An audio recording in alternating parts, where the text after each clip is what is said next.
Aloha Grant. Well, I think as far as like the basics for rhythms, once you have the where's my capo? If you're gonna continue to play in D with the capo on there, great. The idea is when you find a song that's in a different key, you can move that capo around. But till then, let's talk about this through the eyes of D. When we're playing like a downstroke, and then we keep this rhythm going, the whole idea of inflection is to make it sound different. So if I were to speed this up and just have downstroke, downstroke, downstroke, downstroke, rest, downstroke, would sound like this. 1, 2, 3, 4, 5, 6. 1, 2, 3, 4, 5, 6.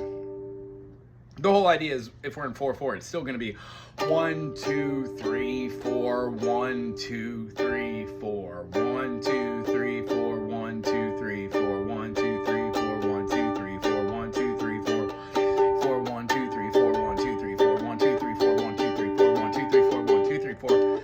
It gets a little weird all doing downstroke. So at a certain point, you must turn it into down, up, down, up. So it turns into like a gallop, if you will. So if you start anything off slow enough, you will be able to see how speeding that up, letting your hand go a little loosey-goosey, and see what we can do. One of the really cool things we do when we get like a rhythm, here's our D major, is maybe learn a new genre. So our genre here, when we have our D, would have the influence of the D, the A, and then when we go up top, we're gonna have our F sharp. By doing this, if we take out one of these notes, I would take out the A and maybe replace it with the C. If we put our pinky up here and get this, it gives us our 1, 3, 5 and then adds the C.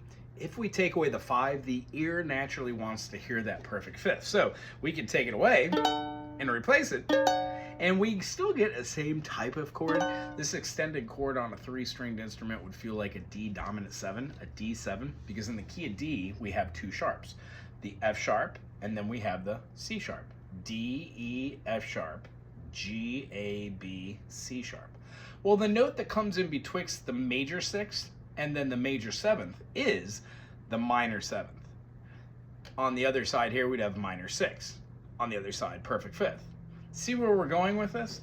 Each time we move a note around,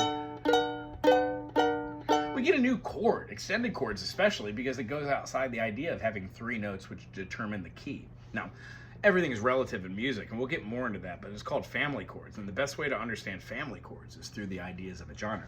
So, D major can turn into D7. When we play our G major and we express ourselves having the A, so D, D sharp, E, F, F sharp, G, here's our G, right? And then when we move our notes up, we can have it up top here too. We're gonna be wanting to have our D, our G string, G, G sharp, and then we'll have our A sharp, and then B. This gives us our major 3rd and then our open note. However, if we play this note on the 5th fret, right here, we're introducing another note. Well, D, D sharp, E, F. In the key of G major, G, A, B, C, D, E, F sharp. Remember, we don't want the F sharp. We want the note in between the E and the F sharp. That's an F natural. This is that note. So when we play this, or this, I prefer that one, we get our G7. I wish this thing was down too. We get our G7. Inversely, if we move that up to the 5th fret, we get our A7. So a blues groove in the key of D would have like,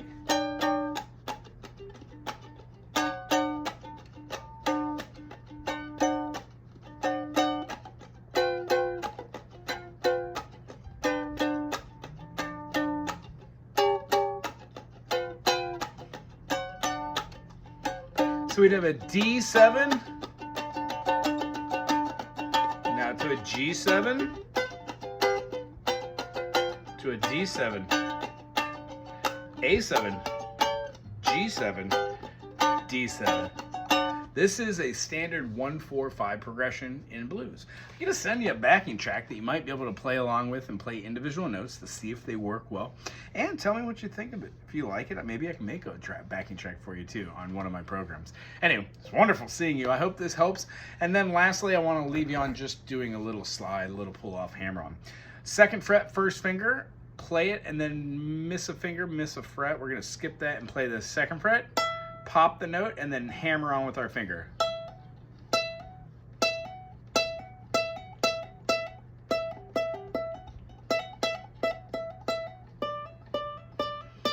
You can do them open as well.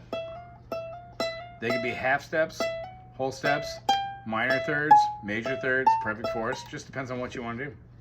How about we pull off 4-2? Pull through the note.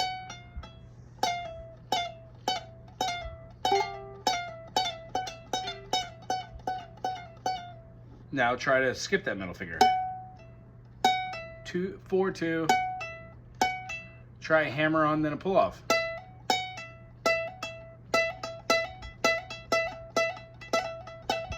When you do it like that, it becomes a little vibrato, a little bit of a trill. Those are also fun. And then lastly, if we were to slide all the way up to another note, try these. Pluck, slide your finger while moving it.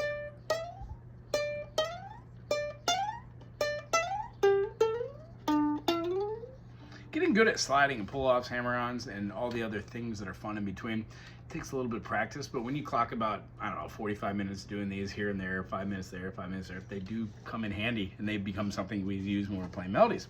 Very good seeing you again. Have a great week. Aloha.